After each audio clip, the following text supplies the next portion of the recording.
দেখো বন্ধুরা, আমি আজকে গাঠিরিয়া মাছ রান্না করেছি।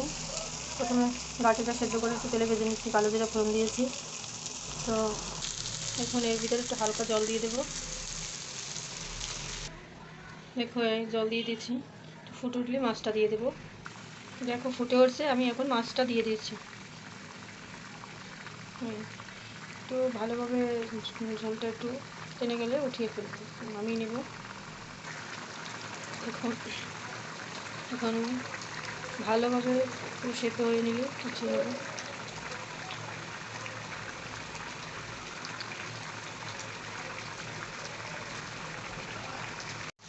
এখন আমার তরকারিটা হয়ে গেছে, আমি নামিয়ে নেব। দেখো বন্ধুরা, আমার হয়ে গেছে, আমি নামিয়ে নিয়েছি। কচুর ছড়া দিয়ে আমি মাছ রান্না করেছি।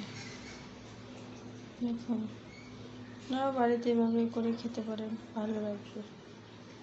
অবশ্যই ভালো লাগে, কিন্তু আরও ভালো লাগবে। এই ছিল আমার রেসিপি। নমস্কার বন্ধুরা, ভালো লাগলে অবশ্যই লাইক সাবস্ক্রাইব করে দিও। নমস্কার।